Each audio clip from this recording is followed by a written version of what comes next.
Welcome to tonight's episode of the Generational Run podcast, the podcast for the Yankees fans and the people who know ball. I'm your host, Mads. Tonight I have a very special guest joining me. He joined me on the show a few months back for a recorded episode to talk about the Yankees and what we had hoped to see going into the brand new season. But now that we are just about at the halfway mark, I knew I wanted to have him back to talk all things Yankees and especially the trade deadline. You might recognize him for his work with the Empire Sports Media Company. So tonight I'd like to welcome Ryan Garcia back to the show. How's it going, everybody? I know it was a tough one for the Yankees, but I think it's going to be a fun show. We get to talk about, why I think the Yankees are going to definitely get Tarek Skubal. It's, let's do it. Like, I'm excited. Yankees ball, and let's talk some Janks. Let's talk some Janks. Absolutely, absolutely. So before we get into the trade deadline, we have to talk about the seemingly swoonless June. Yeah. We have no Judge, we have no Trent Grisham, we have no Max Fried, and it's June, and we're playing like a good team. Yeah, I mean, look, I'll raise this to any Yankee fan, right? If I told you, Max Fried's gonna miss an extended part of the season with an elbow injury, Judge's gonna miss a good chunk of the season with a rib injury, Grisham's gonna miss some time, and he's gonna miss time as he gets hot. That Spencer Jones is cleaning up for you on a Sunday game with Jason Minguez hitting second. All these things, and you're 46-30. You've got a 2-game lead in the division. I think every Yankee fan would have signed up for it. I feel like talent-wise, this team has more depth and they're more well-rounded than previous Yankee teams. They are a very good base running team. I tweeted this out previously. I know today is kind of a highlight day for it because they stole like 7 bases today.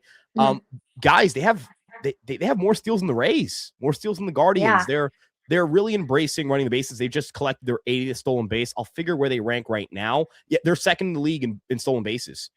Who would have thought, right? This team ran the bases like drunks for years, and I think that aspect of this team, coupled with, look, they're going to hit for power, they're going to draw walks, they're going to strike people out, but that is a new wrinkle to this team, and I think the rotation's ridiculous. So there's a lot that's good. This is a good baseball team. We can kind of breathe out, and we're deep enough into the year where, hey, it's a good baseball team. Absolutely. And I think we did talk about this back in March, right before the season started, that we didn't think we were going to have a swoon because of the amount of depth that we had. Because at this time last year, if you had any injury, you're, excuse my language, shit out of luck because, you just didn't have the people in AAA ready to come up. Now, this season, we had to fight to put, people on the major league roster because you just had so much talent. Who's going to go where? Who's going to be lucky enough to get on the major league roster and who's going to be in Scranton for a little while longer. And, Stanton went down. You were able to bring up Dominguez, and then Dominguez got hurt. You bring up Jones, and then Judge gets hurt. And so you have Jose Caballero playing the outfield, which is insane. That guy can play anywhere. The depth is absolutely huge, and the starting pitching is crazy. Yeah, I mean, I was talking about this earlier today on Fireside Yankees. We stream after the end of every series. So, this was kind of fresh on my mind where you have this appreciation for watching great players. I know we kind of talked about this before the show where I was like, hey, why do you watch 162? At the end of the day, you do it with the hope to see the Yankees win the World Series. But I think in that 162, you really come to appreciate great ball players. And I think with Cam Schlittler atop the rotation, you're watching a guy have a Cy Young season, and the last time we saw this was 23, so not too far ago, but that team wasn't good, right? That team won 82 games. Garrett Cole's pitching to win hardware, but it was only a Cy Young. It wasn't to get the team to the postseason. There was no 2023 postseason Garrett Cole, and I appreciate how we have a Cy Young favorite in our rotation, but it looks like we're going to the postseason too. And I can't wait to see Cam Schlittler playing great games again, in big games again. He's homegrown. He was an unlikely hero in a lot of ways because no one foresaw him becoming a frontline starter. I can pull up my scouting report on him going into the year in 25, where, I say mediocre fastball, good breaking balls. He does not have a mediocre fastball. He has one of the best fastballs I've ever seen in my life. So what a story he's been. Ben Rice, obviously, I don't know if you try to do the math and pace it out. He's on pace for 46 home runs, 120 RBIs. I did do the math the other day. It's ridiculous. Insane. It's unbelievable. The counting stats are great. The OPS is great. He's a really, they just have so many fun players to watch in this team, and they're very good. So I think it's been a fun watch. Yeah, and I think a lot of them, they're younger, so it's nice to watch, a kind of a new young team who also works well with the veterans. You have Judge, you have Stanton, you have Goldschmidt. I really think it's a great dynamic. And like, I love Paul Goldschmidt. I'll talk about that. He signed with the Yankees. He took a pay cut. He knew that he was going to be a bench guy. He just loved the atmosphere of playing with that team. I just think it's such a fun team to watch. I think they all have fun together, and it's going to be really cool when this team finally wins the World Series. I mean, Goldschmidt's another great example, right? A guy turning the clock back and going from, really a guy on the way out to someone who's polishing off his Hall of Fame case. He's an Right. MVP. All the counting Mhm. stats are really strong. Paul Goldschmidt's going to the Hall of Fame, and I think he's a positive influence for the clubhouse. He's a big part of this team. We talk about depth, right? We're gonna have a conversation at some point where it's like, all right, where's Stanton fit back into this equation? Exactly. I never thought I could say those words, right? And again, it's all part of the depth conversation and having so many viable right-handed bats, left-handed bats. You feel like anybody can do it any given day, right? Sometimes it's Paul Right. Goldschmidt, Unk is just smashing for a week. Sometimes Anthony Volpe's hitting like 300 for a week. Like it's Yeah. crazy. It's really anybody having any given day. Ali Sanchez is getting RBI hits. What a world we live in, right?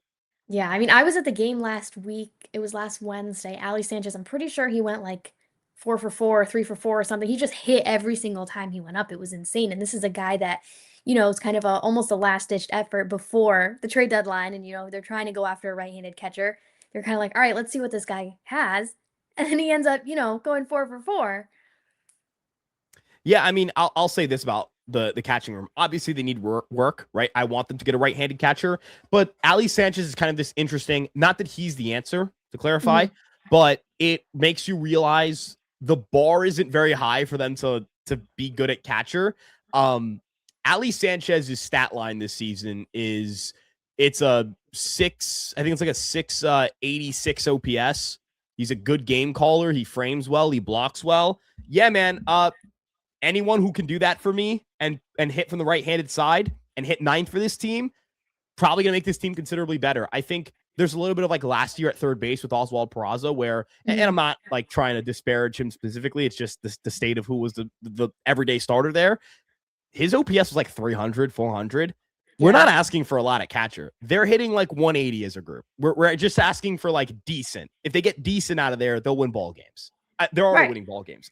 They'll win more ball games. They'll win 100 games. Honestly, they'll win 100 games if they get anything out of catcher moving forward.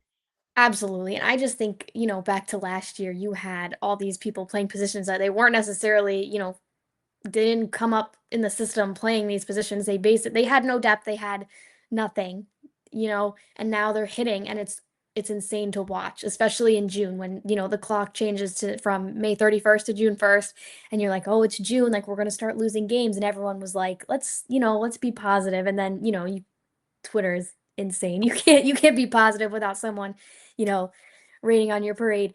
But, then Judge got hurt and we're all freaking out because it's already June and now Judge isn't playing. They've handled the load really well. And I like what you said about Stanton. Where does he fit back into the lineup?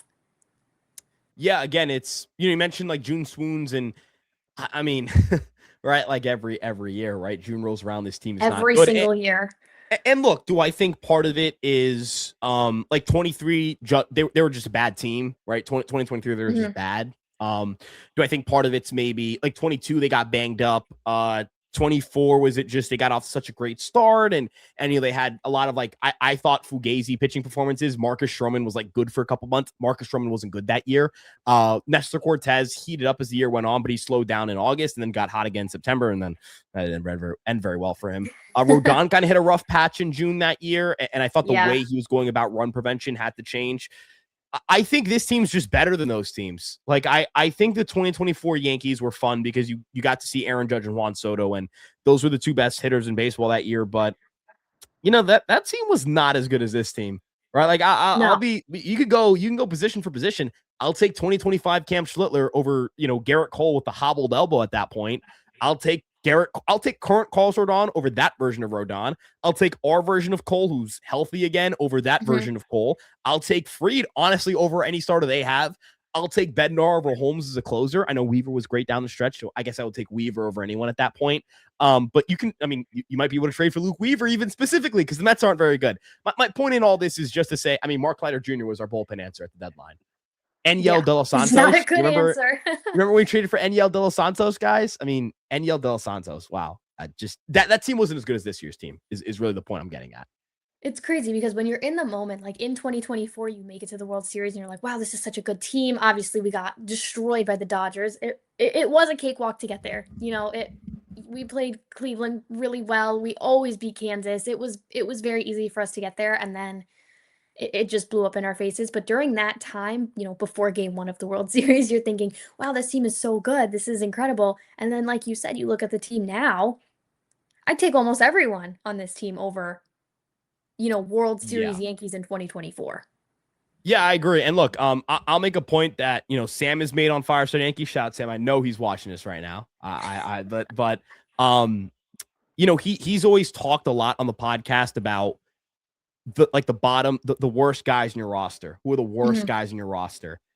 The worst. Not saying this team has 26 great ball players, but the worst guys in the roster, very specifically on the position player side and in the rotation, are guys who are in who kind of belong in the big leagues, right? Like Ali Sanchez probably belongs in the big leagues. Max Schumann's probably a utility man in the big leagues from a lot of teams.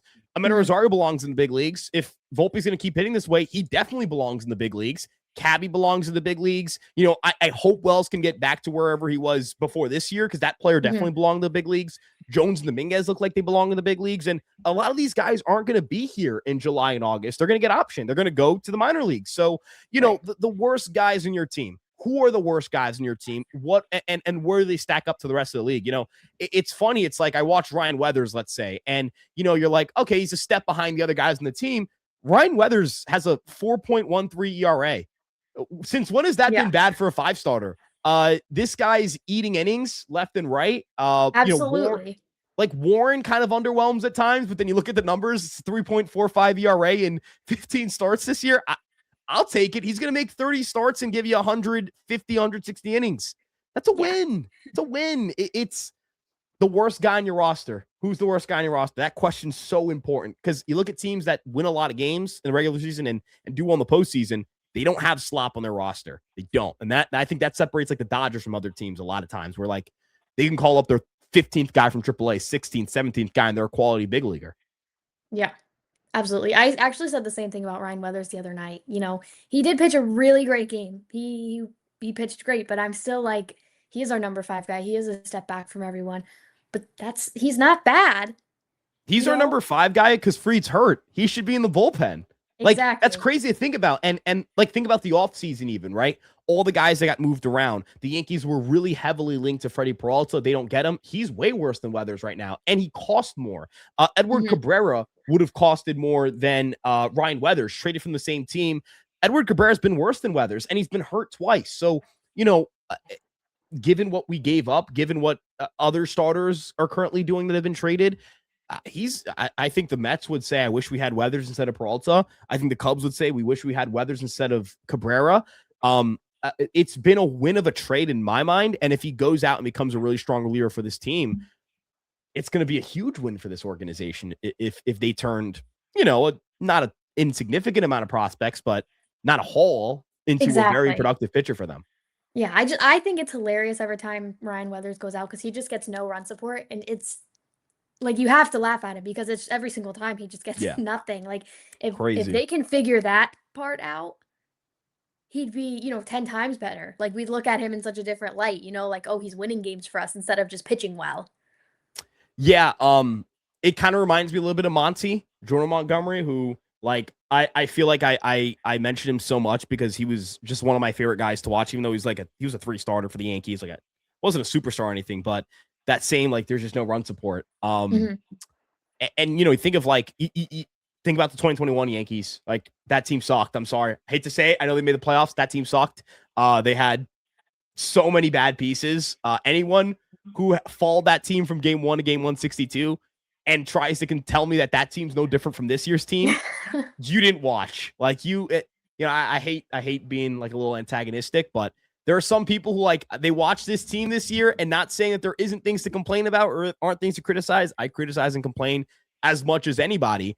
But it's like you might watch baseball the way that like a snail would watch or listen to Mozart. They don't know what they're listening to. They don't understand what they're comprehending. Same way that like sometimes some people watch baseball, it's like dots on the screens and they don't really know what's going on, you know. But it's neither here nor there. I'm getting a little mean. I'm sorry. I apologize. No, no, I totally understand. And I think once Max Fried comes back, Ryan Weathers will be a really good bullpen piece. He's kind of like a Ryan Yarbrough type. He can eat up Yeah. innings when, the rest of the bullpen is imploding on itself.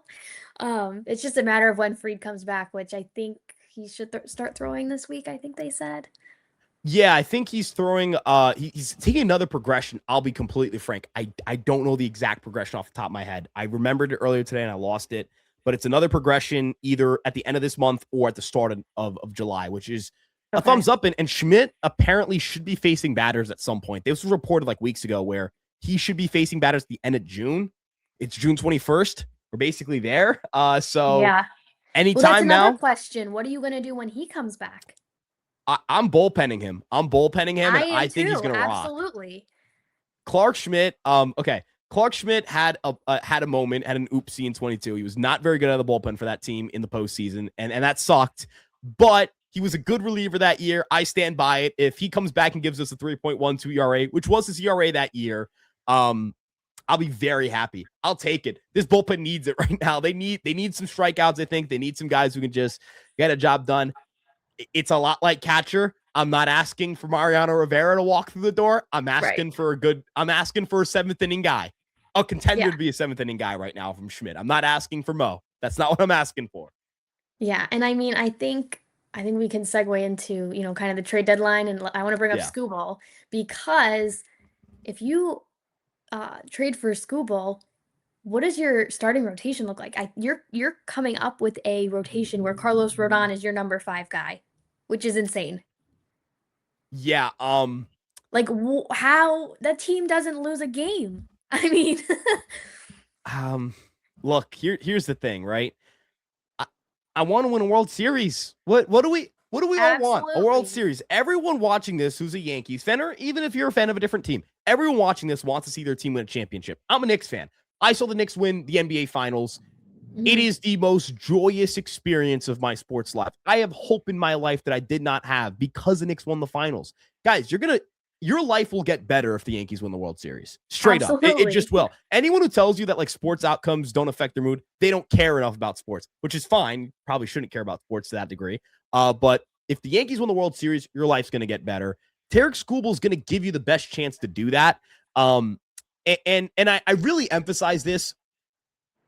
You can't guarantee that everybody gets traded, right? We can all go, man, if Adley gets traded, he'd look really nice at catcher for the Yankees. Who can guarantee he's getting traded? And who's guaranteeing the Orioles are going to say, hey, we'll give him to the Yankees? Our first Right. overall pick, let's give him to the Yankees. You could go across the league, right? Everyone thought Joe Ryan was getting traded last year. He didn't get traded. Everyone thinks Byron Buxton's going to get traded every year. He doesn't get traded. You gotta Tarek Skubal's going to get traded. This is no longer a question. The Tigers suck. Hopefully, we beat up on them this week and we make sure they really Yeah. suck. But that team This week stinks. and next week. Yeah, this team stinks. They're going to trade Skubal. So, knowing they're going to trade Skubal, why would you want him to play for any other contender in the league? I hate to do like pessimism about something that has not happened. If the Dodgers get Skubal, we're not beating them. We're not going to beat the Dodgers with Skubal. We'll have like a 20% chance, and if at that. And if we have a 20% chance to beat them, we'll be historic underdogs in the World Series. I don't want to be historic underdogs. I want to be historic favorites. I want to be the best team in baseball.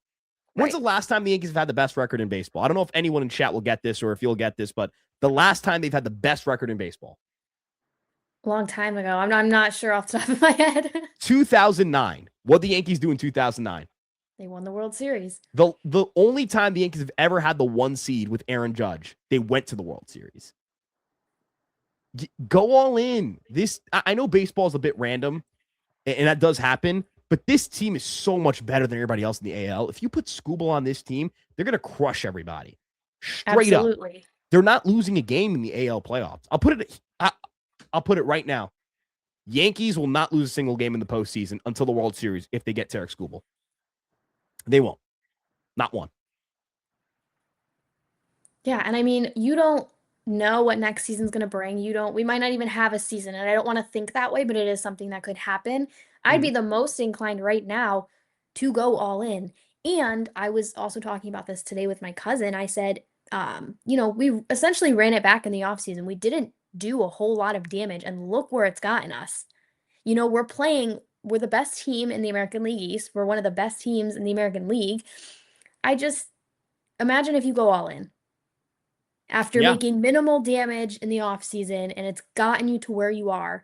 Now go all in and see where it gets you. Yeah.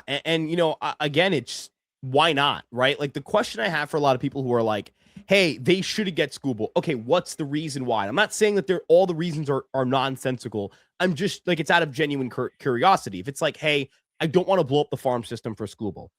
Okay.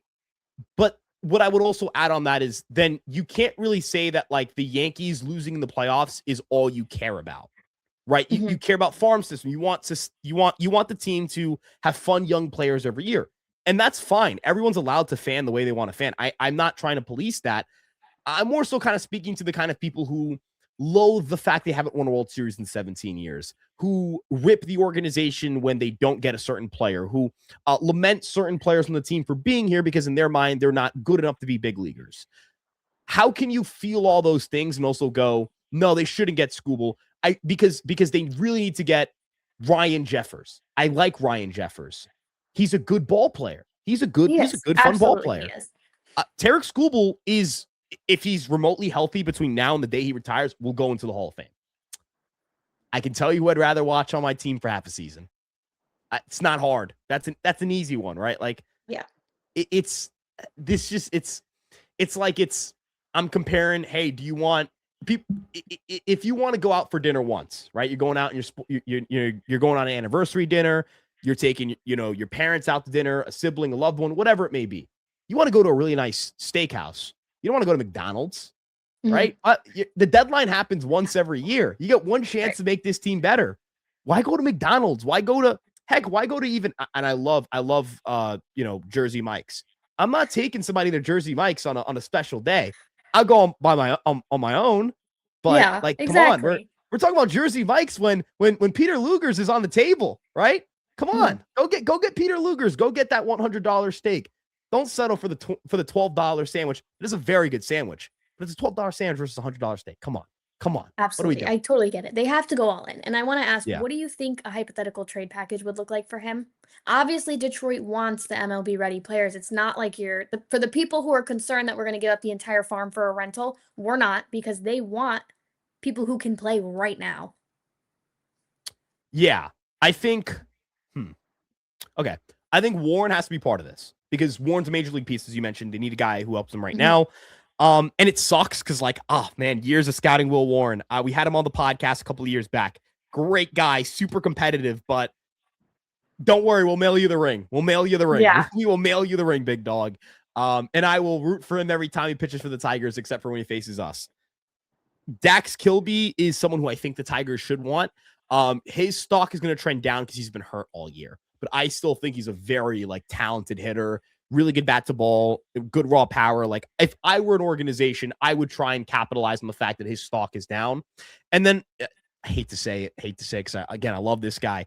Carlos Legrand is probably gonna have to go on this too, right? And it Yeah. hurts, right? These are, people always kind of hit me with the like, this is you're trading so much. Look, we're talking about guys who like I grew up in the case of Warren, like I grew up in the media world scouting this guy. He was one of the first guys who really like got to watch them get drafted and see them develop in the minor leagues. There is a little bit of that, like you cover a guy, you see him grow into a good major league starter, and you're like, damn, and then I gotta watch him go.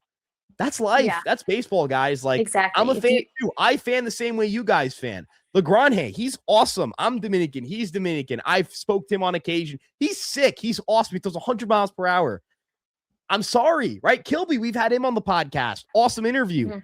I'm sorry. You got to do what you got to do to go get Scooble. So like, yeah, there's a lot here that's like not just about like being a fan. There's a lot of like these guys are part of my media journey too, but it's Scooble, right? It's Scooble. I Right. feel the same way fans feel. Do you think there's a chance that Elmer Rodriguez could go, or was he one of the guys that was completely off limits for him? I know that there were a couple guys that Cashman said no. I know Lombard was one of them. I think Elmer can. I think they would be willing to trade Elmer. I think Lombard is the one guy that they'd have to really be moved to trade because I don't want to overstate what this guy is because I don't want to get people too excited, but I do feel strongly about how good he can be. George Lombard Jr. is a top 10 to 15 global prospect in baseball. He's a Mhm. really, really, really good fielder, a very talented defensive shortstop. Could translate over to third base very well, but I think he's going to win a Gold Glove at shortstop. Really good bat to ball abilities, developing power, really good speed. Like I see a very well-rounded player in him. I see a guy who can, put up 4 to 5 win seasons by just accumulating value in so many different ways. He is. I'm going to make a Nick reference here. OG Anunoby's awesome because he does everything, right? To Mhm. me, George Lombard Jr. is very OG Anunoby-like, where he's going to help the Yankees in so many different ways. He's not a superstar. He's not a superstar. Very hard to throw a superstar label on anybody, but I think he can be a really useful ball player for a winning team. So I don't think they're going to trade him in any scenario this deadline. But Yeah. outside of that, I think everyone's on the table. Yeah, and I think you have to be open to having everyone on the table because Yeah. if you really want Scoobler and you really want to go all in on him, is Spencer Jones going to be the one guy that you're hugging on to who's, it's either Spencer Jones or Tarek Skubal? You have to think about things like that. And I can say as a fan, a passionate fan who has never witnessed a World Series, I'm willing to give up whatever it takes to get Skubal. I think, like you said, if the Dodgers get him, there's no way we're beating them. If Yeah. we get them, you know, Yeah. If we get him, we're good. We get him, we're the best team in baseball. If they get him, absolutely. very hard to even consider a world where you beat them. And there's other scenarios here, right? What if the Rays say, "Hey, this is our one chance to win a World Series, this group. Let's go all in." I don't know if you saw that report weeks ago that they tried to get Otani. They're not afraid to get guys they can't pay. The Blue Jays, not only do I think the Blue Jays could pay him because they have money, but they could use him. And if they get Hmm. Scooble and you got to face Scooble, Cease, Gosman, Savage, hey guys, you saw 2025 how like we struck out like a Yeah. million times in that series. Replay that tape. It's going to get even worse, right? It's going to Yeah. be even worse. Again, right? There's so many disaster scenarios here. There's so many Yeah. nightmarish outcomes. I mean, God, what if the Mariners finally try and go get Scooble? Oh God, right? Like there's so Exactly. many nightmare scenarios here. Why let it happen? Why let it Right. happen? You can just get them. Just do it. And I you're don't care if you don't exactly. pay You're them. one of the few teams who can get him. Why would you not? And I mean, I've been dragged online for this. It might be a hot take, but everyone says, oh, we need to fix the bullpen. We don't need another starter. These are, the people who don't want Scooball because we don't need a starter. When Max Fried comes back, you're going to have to put Ryan Weathers in the bullpen. When Clark Schmidt comes back, you're probably going to have to put him in the bullpen. If they don't trade LeGrand, hey, you're going to have him in the bullpen. I think by acquiring another starter, you can move one of the starters to the bullpen. They can give us a little bit of length. I think that could be a solution. Maybe not the perfect solution, but I think it's not worth not going after Scooball because we need to address the bullpen. Yeah, and I'd even say this, right? Like you get Scooby, you push another guy down. And also like the unfortunate reality of injuries, right? You kind of have this picture perfect rotation in your head, and then somebody's hamstring hurts, and then somebody's elbow hurts, and somebody's shoulder hurts, and your picture perfect rotation is no longer picture perfect. Um, Right. in an ALDS, right? When you get Freed back, you're probably going to run 3 starters. It'll probably be like Schlittler, Cole, Freed in this picture perfect world, which probably won't happen. Cole and Freed have never been in the same rotation together, and they've Yes, both been on the team for how long? they have not pitched together. That was not part of the script in either season. In an ALDS, like Rodon's going to open in a bullpen, right? Like an ALDS best of 5 will open in a bullpen. Um, I think Rodon would be sick in the bullpen. There are a few guys I think I would immediately trust more than him, right? Think of like guys who can get lefties out. Hmm. How many guys in his bullpen can get a lefty out better than Rodon can? I'd say none. And I like Tim Hill. None. Not, I think Rodon does it better because he gets strikeouts. What if like Rodon's redemption? And I don't think this should be his redemption arc. I think he did enough to move past 23 years ago at this point. What if the role for Rodon with Scooble is like he's coming out of the bullpen in the 6th inning, and it's like in ALDS game 2 where he just kind of got to air it out, and it's just him dotting like 97, 98 with nasty sliders. I Again, tell me how many guys are more talented than that in this bullpen. You think of like Weathers, as you mentioned. He popped 98, 99, I think, in that White Sox start, if I read the Hmm. velocity correct. Can he give me that in the bullpen? Because you're popping 98, 97, 98, 99. It's nasty, right? I think Bednar is getting back on track. I think Hedrick and Cruz are good, that being Fernando. I hope Hmm. for Giovanni, but Fernando is good. Part of me can't ignore the fact that Devalto's 100, but he's so frustrating. He's the most frustrating. Yeah. It's like him and Devin Williams for me. The two most frustrating I relievers I've ever watched posted in the about that and Yankees. everyone's like, you're being dramatic. I'm like, no, when Doval comes out, it's the same anxiety that I felt when Devin Williams would come out. Yeah, I think people don't understand part of what makes it frustrating. Okay. When Ryan Yarbrough gives up 4 runs, it's not frustrating because he's usually in a low leverage situation, and it's Ryan Yarbrough. I don't expect this guy to be great. Camilo Devalto is 100 miles per hour. Like, Yeah. it's crazy. He'll throw 100 too, and you're like, you'll see the same outing where he throws like a pitching ninja kind of slider. You see it on pitching ninja, like, oh my god, this guy's disgusting. And then you look at his line that day: 1 inning pitched, 4 hits, 2 runs. You're like, Yeah. how? How does he That's have a not the 5 same ERA? guy. Yeah, much like Devin Williams last year, he'll throw the nastiest change you've ever seen in your life, and then it's final line of the day: 1 inning pitched, 2 runs, 3 hits, 2 walks, 2 strikeouts. You're like, And a blown how? save. Right? How? So, part of me can't let that go with Doval, but I think if it's August and I feel the same way, then it's probably time to give it up for me. Do you Um, think there's a chance Doval gets moved at the deadline? I personally would not trade him because I think if somebody wanted him, that means there's something to fix, and I don't want to give that up. So like the regular season's for not for experimenting per se, but the regular season is so I can figure out which one of my guys are like, oh, their ERA is high because they're unlucky, or no, they just suck. Devin Williams is a good example because Devin Williams notably sucked the entire Mhm. year, and then in like September something clicked. He was the 8th inning guy. I mean, he was better than Weaver at that point. He was a little more reliable than Cruz at that point. He was like their 2 or their 3 in the bullpen by the time October rolled around. And, I'm not saying Duvall's going to fall that same path, but if he were to, it'd be very unfortunate to see that go with like thinking of a team. Like, is there a team that makes sense off the top of your head? I'm not sure I can think. Like the Phillies. Say he does it for the Yeah. Phillies. I'll be pissed. I'll be so mad. I'll be so upset. I'll like, how to, so I don't want to just give him up. Now, if it seems like, hey, we'll give you Doval, you give us Doval, we'll give you like a good third baseman. Obviously, hey, the Tigers like, we really want Doval. That's the final piece for Scooble. Yeah. Sayonara, you get out of here. But I'm not just trading him just to like, I don't think he needs a scenario change. I think he needs some better defense behind him. And I think he just needs to be a little bit sharper. I think it's like I can see it. I can see it. And like again, that's part of the delusional part of me that like I love stuff. I love guys who throw hard, but I think it's there. I think there's a chance in August where like, remember when he was bad? I still Yeah. believe. Still believe a little bit, just a little bit. Okay. I do like that. And Yeah. yeah, I agree with you. If there's something to fix, I don't want another team to have that. Yeah. I wanted to ask you, obviously Ken Rosenthal and all the reporters and everyone are talking about, who the Yankees want, who they're trending to go after. We've seen so much urgency in the first few months of the season, more than we have in recent years. Do you think that do you think that we will go after these people at the deadline? Or do you think Cashman's gonna probably make a trade or a move that no one thought of? I think I last year especially, there were all these guys that we seemingly were going after. We got none of them. So were we actually going after them or did Cashman have other plans the whole time? Yeah. So kind of let's go down memory road a little bit with 25. Eugenio Suarez, right? Everyone thought Mhm. we were going after Eugenio Suarez. I had just And kind of believed Johan we were going to go Duran, I after. think. Yeah, and I will say for Duran, the Yankees really tried. Like they really did a lot to try and get him, but the Phillies put a prospect on the table who the Yankees would have basically had to match with like George Lombard Jr. It's this teenage catcher's name is Eduardo Tate. He's a very, very talented catcher.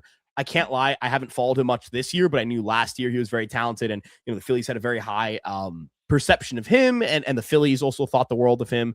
But it's funny, he's actually not hitting much this year, so kind of like another, hey, maybe you should trade, maybe you should, hey, that guy you're holding on to, get rid of him. No, I'm, Yeah. I'm joking. But with Suarez, they wanted to go more defense. I remember, I think I wrote this column like a day or two before they land McMahon, where I had basically gotten some information that they really wanted to go after defense at third base, which is not what Eugenio Suarez is. And I wrote that in the columns, like, I don't think they're actually going to end up with Suarez. Jeffers is interesting. Ryan Jeffers is the guy they're going to be linked to, I think, all deadline. I don't know if they want Jeffers. I can sit here and tell you a couple things. They clearly care about catching defense. Jeffers is graded out as a worse defender than Wells, Oscara, and Sanchez. He does have the connection to Tanner Swanson, but you're changing catchers midseason. All of this is to say, do the Yankees benefit more from saying, hey, let's go after some more defense and like a 85 to 95 OPS plus guy who can just better than Wells? Can we do just do better than Wells, much like they got McMahon just to be better than Oswald Peraza?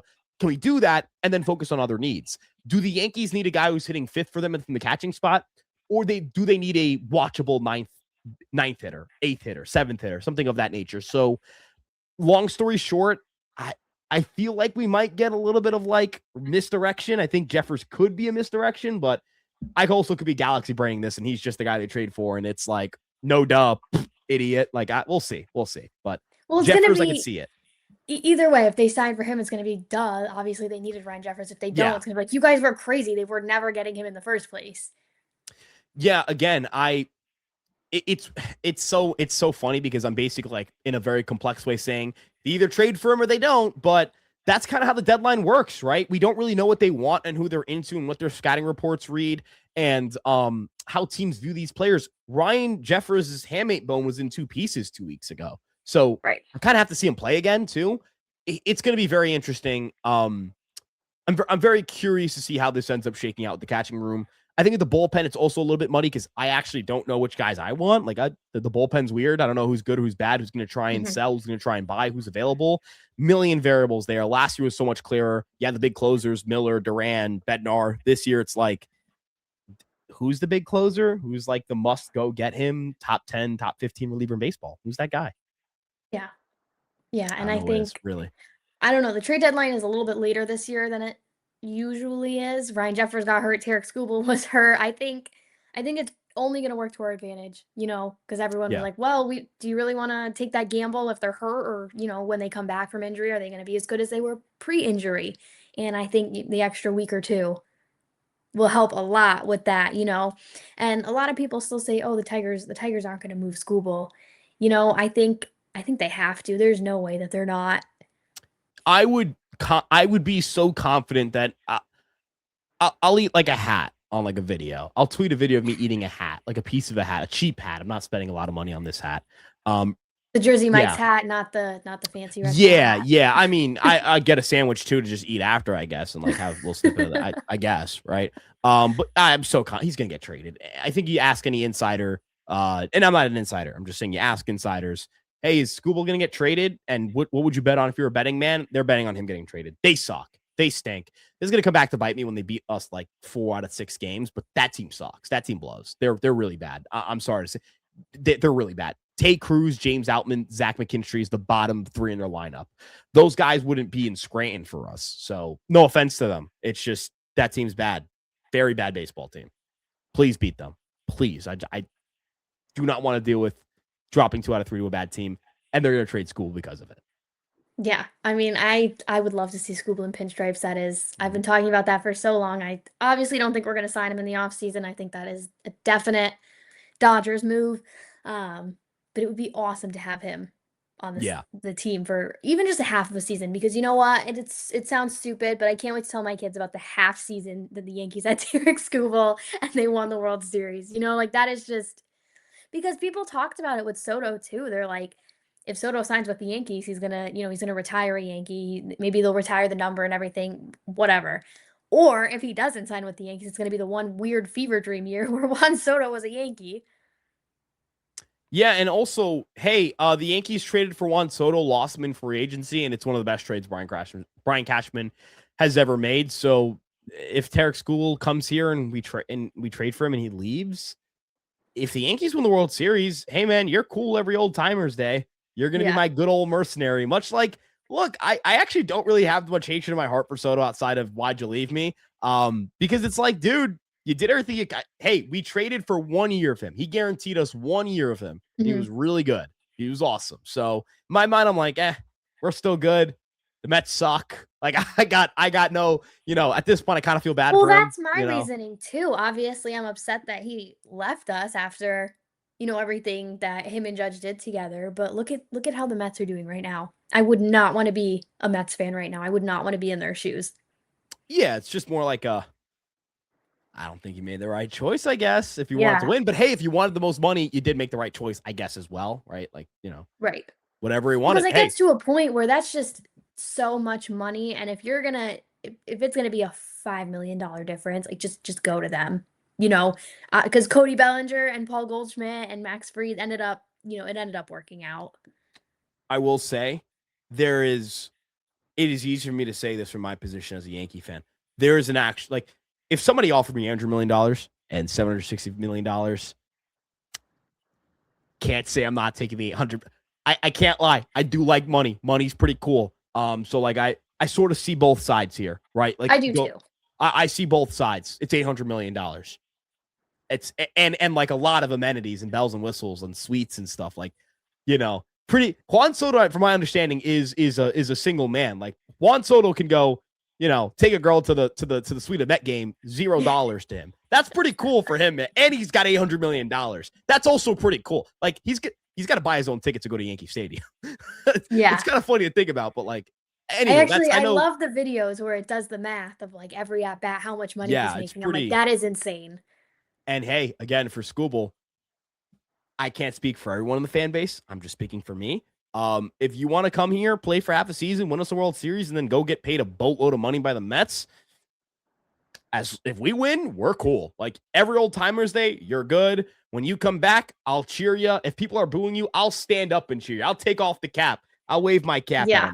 them. I will never have any sort of animosity. You come here and win, I will literally never hate you. He could leave us for less money. I wouldn't hate him. Maybe that's Yeah. crazy to say. But go I get agree. Scooble. Go But win a I think World he's Series. definitely the one piece that we need, Yeah, you he's know. the best player in the market. He's going to go somewhere, and it's either you or a team that's going to try and beat you. Where do you want him? Right. Right? Pretty Right. simple. I know where I want him. And there's obviously we just talked about there's not a lot of teams who can, put together a package to take him. And I think it's definitely between the Yankees and the Dodgers. But like you said, the Rays and the Blue Jays, don't count them out. And I can't tell you how much I do not want him to go to one of those teams. It's Brian Cashman has to think, oh, maybe we do need bullpen guys, but do you really want Tarek Skubal going to the Blue Jays or the Rays or the Dodgers who are already stacked? You know, because Yeah. at that point, if you don't want Scooble, you want Detroit to just keep him because you don't want him to end up on one of the teams that you're gonna have to, face. You're not gonna win with Scooble on the Dodgers. There's no way we can beat them. And Yep. Toronto has been a thorn in our side. Tampa Bay has been a thorn in our side. You don't want him to go to one of those teams either. Yeah. Again, I don't understand. I don't understand why you don't want to go win a World Series more than anything more than anything else as a Yankee fan. That's the one where it's like, why, right? Mhm. I just want a World Series from this team. That's what I want. And if they do it, I'm good. Like the whole Judge era is vindicated. The Yeah. Cole contracts vindicated. Not that those contracts are bad or anything if they don't win a World Series, but you kind of like have this deep breath and this like sigh of relief collectively as an organization, as a fan base, as a roster where you did it. You did it. You're immortalized. No, there's on your legacy, you'll say New York Yankees World Series champion. You'll be invited back with open arms to Old Timers Day. Again, I keep making comparisons to the Knicks. Jose Alvarado's a role player who I will love forever. Ahmed Rosario, I'll talk to my kids about you like you were a Gold Glove winner or like an All Star, or whatever it may be, Mhm. because you won a World Series. I think there's so much to you can't put a price on a World Series. You really can't. And even with prospects, right? Like you'd rather the most valuable World Series odds you can increase are the ones of this year. Not of next year, not of Yeah. the year after, not of the year after that. It's this year. This is the most valuable year to increase your World Series odds because you're currently very good. So yeah, it's not here nor there. Yeah, I agree. All right, so we are running out of time. I wanted to ask you one kind of fun question before we go. I think I asked you on the show last time who you thought was going to have the most unexpected impact on the team before, the season even started. So now I want to ask who on the Yankees has surprised you the most this season? Ooh, okay. You know what's funny? I can't remember who I answered the first time, but I'm like, this that could have worked really poorly for me or really well for me. We'll see. Um, the guy who's surprised me the most, I'm being honest with you. Um, I'm gonna go with I'm gonna kind of go on a limb and I'm gonna say it. Paul Blackburn's been good. I thought he sucked. So as a guy who didn't like, I think Why that's do the I feel objective like answer you for me. said that last time? I swear, I feel like you said that last time. I'm gonna have to go back and rewatch it. Paul Paul Blackburn, I thought was not going to be good for the New York Yankees. He just shows up and eats innings. He just munches on innings. That dude just gobbles up innings. He's got a solid ERA. He's doing his job. You know what, man? He's good. He's good wherever I'm at. Paul Blackburn, I apologize for thinking you suck. Um, yeah, Paul Blackburn. That's the most surprising guy. He's just helping us. He's helping us. He's helping us. I can't believe it. I can't believe it. I didn't think it That was is a good. So good Paul answer. That's a Blackburn. There really we good go. answer. I think if I had to answer, I'd say the other Paul. I'd say Goldschmidt. You had That's signing fair. him last year was a crapshoot. You didn't know what he was gonna turn out to be like. He had what 10, 11 home runs the whole year, and now he's at like 12 on this year. I think he definitely surprised me. I was happy when we re-signed him. I know a lot of people were like so upset over it. I'm like, no, like this is good. It's a nice cheap deal. He's gonna be the veteran on the team. He's gonna mentor Ben Rice. He's gonna mentor basically all the young kids in the clubhouse. And injuries happen, and now he's starting for us, and he's killing it. So he's definitely surprised me the most. He's been really good. He's been a big part of why we're in first place. Like he's awesome. He's awesome. He's a Mhm. really, really good ball player. And as you mentioned, some of the stuff that you can't really quantify, the off field impact, the in clubhouse impact for sure. Yeah, and I can count how many. There's been multiple times where we're losing, we lose a game, we don't score very much, but the only time we scored was because of him. So Crazy. He balls. yeah, He balls. he does. He absolutely does. All right. Well, that was a super fun show. We'll definitely have to do another one at the end of the season. We did the beginning, the middle, and now maybe right before we win the World Series. Yeah, right. World Series. Yeah, we're winning the World Series this year. Yeah, we're winning the World We Series. are. That's what we'll It do. is We'll win the it World is Series happening. this I year. think we Yeah. said it last time too. I think we said bookmark Yep. it. So bookmark it again. Yeah, Look, so I just got to keep playing good ball. Don't end June on a good note. Let's end June on a good note and let's keep rolling. mhm, That's all I got to say. we ride. Yes, sir. Yes, ma'am. Sorry. Let's ride. All right. Well, thank you for joining me tonight. This was so much fun. Do you want to plug your socials? Yeah, you can follow me at Ryan Garcia ESM like everywhere. I'm on Instagram. I'm on Twitter. I'm on YouTube. Fireside Yankees, Fireside Baseball. Again, literally everywhere. We're even on Facebook. So got to shout out Facebook. I didn't forget about Facebook. Don't worry. I still have a Facebook account. I guess I'm old. Anywho, yeah, guys, check us out there, and thank you for having me on. Yeah, of course. You can follow Ryan on all the social media platforms, and you can follow me at mdestefano14 on Twitter, Instagram, and TikTok. You can subscribe to the Generational Run podcast on YouTube. That's it for tonight, and we will see you next time.